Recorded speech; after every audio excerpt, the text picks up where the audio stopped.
Hi everyone. For us, customization starts with the wheels. But it doesn't stop there.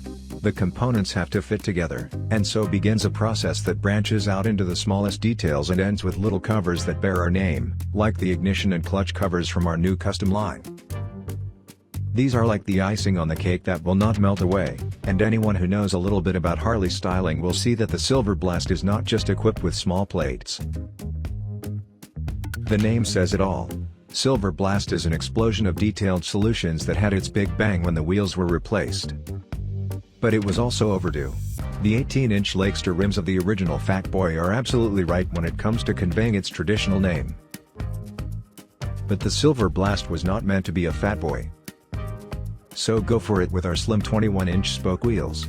We supply them in bare metal, but our customer wanted them black. Well then, we can powder coat them too. And that's when things branch out into the details. In this large front wheel format, the original 300mm discs would look all too tiny. We have the 340mm discs, and we have the adapters that allow the original brake calipers to remain on these discs. A front fender made of GRP fits closely to the front wheel. Lowering the fork neutralizes the change in caster caused by the larger front wheel. The gap from the wheel to the engine is now closed by our GP chin fairing. But our process really continues above the front end. We were able to incorporate our relatively new Atlas wide handlebar into the design. It is 35 cm high and 85 cm wide. Most importantly, it is 45 mm thick. This is where the Fat Boy lives up to its name. Pay special attention to the clean look of the handlebars. We have routed the cables, wires, brake line and an additional hydraulic clutch line inside. There is plenty of room inside the handlebars. Our satin grips and Atlas risers fit flush with the thick format. Of course, the handlebars have the 1-inch diameter at the ends of the grips that they must have to accommodate original Harley or aftermarket grips. You can barely see the stripe indicators mounted onto the grips, and that's the way it should be. We also have a 21 inches rear wheel. So you don't have to search for it, it rotates in our single-sided Swingarm kit. The view from the right is completely unobstructed. We don't have to be ashamed of the left side either. The rear wheel is slowed down by our huge perimeter brake and powered by our spoke pulley. Everything comes from the same line, the pulley and the wheel have the same number of rims, 15, please count them. The steel rear fender hugs the 260mm rear wheel. Tight, because the rear can be lowered with our air ride. The indicators and rear light are concealed in the fender, and the seat shell for the saddle, which is quilted without motifs according to the customer's wishes, is also part of the steel line. Our customer also ordered a passenger pad for the steel fender, which explains our satin finish passenger footrests. Our side license plate holder with the inside license plate completes the rear ensemble. Riding a Harley must remain a feast for all the senses, so the shorty/cut system from Jekyll and Hyde offers a sound that is always legal at the touch of a button. This system is only harmonized with shorter manifolds, and we have also matched the satin footpegs to it. For the sake of clarity, we must explain that the Silver Blast is not really silver.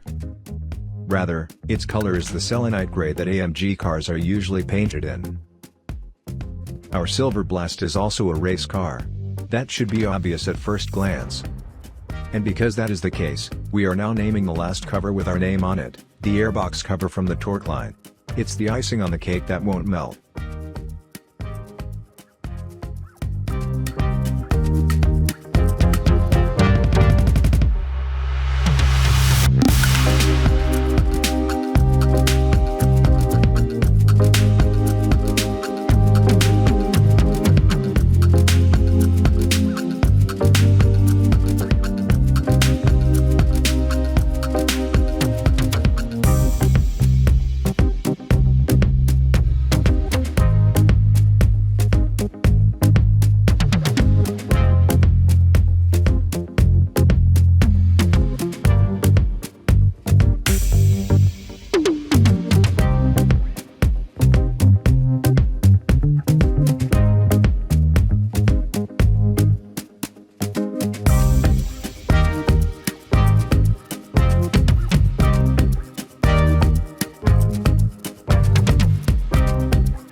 Thanks for watching.